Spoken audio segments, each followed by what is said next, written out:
Hi there, my name is Kyle and I'm with OptimumHQ, your all-in-one business software solution. Today I'll be showing you how to get started building a time-off request system within your OptimumHQ company portal.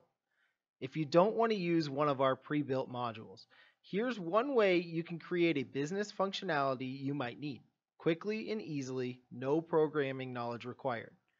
We provide the ability to tailor your platform to fit your unique business needs without the hefty price tag or extensive timeline of traditional custom software. We'll start on the OptimumHQ Workflow side of the system. First, we'll make a new dataset. I'm going to call it Employee. Next, we'll add the field names we want to collect. Be sure to select the correct data type. String fields are text fields. The number in string 64 or 128, etc. refers to how many characters are allowed. When you're building your dataset, be sure to select the correct data type, as this cannot be updated later.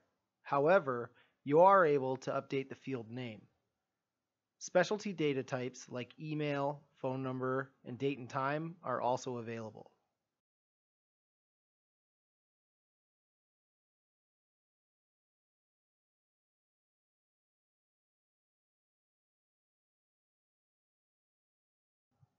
Now that we've saved our employee dataset, next we need to create a new workflow to go with this data. Let's call it Manage Employee. After it's created, each workflow is assigned a unique workflow ID. You can reference this ID number at the top of your browser or on the workflow list page. Oftentimes, your first step when creating a workflow is to create what's called the sample or dataset step.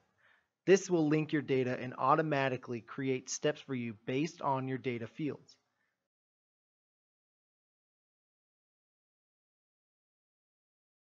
Click the Generate Form Fields button to create your steps.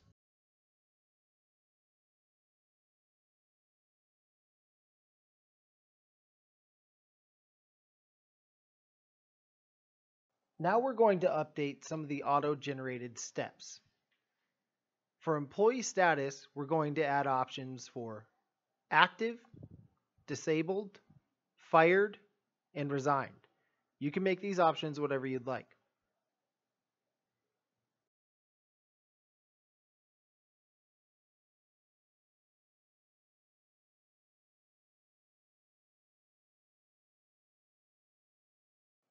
For employee type, we'll add employee and manager. Once this is complete, make sure to clear the cache. Now that we have our data set and workflow, we're going to jump over to the portal or front end. We're going to create pages we need to display this information on the portal. For the first one, let's call it Employees. Make it live. When creating a page, you can also designate different user roles who have access to it. Here, we're going to select Admin.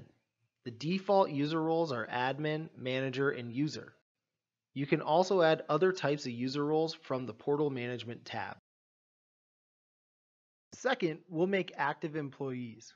We'll put this on the page under the Employees page, in the dashboard navigation on the left-hand side of the portal.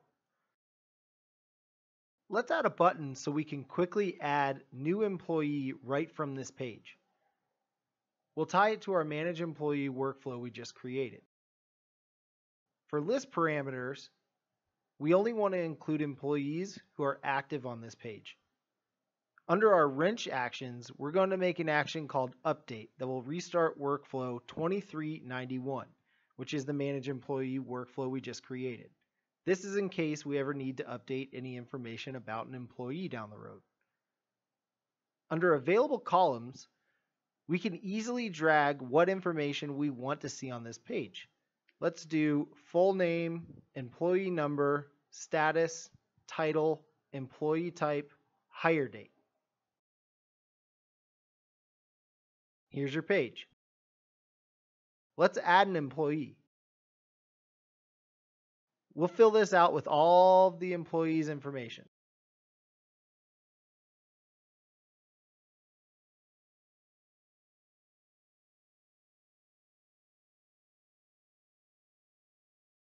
And save it. Let's refresh this page. There's your employee. Next time, we'll continue and show you how to create segments to link managers to their employees, create the time off workflow, and more. Join us for the rest of this series to continue building your time off request system.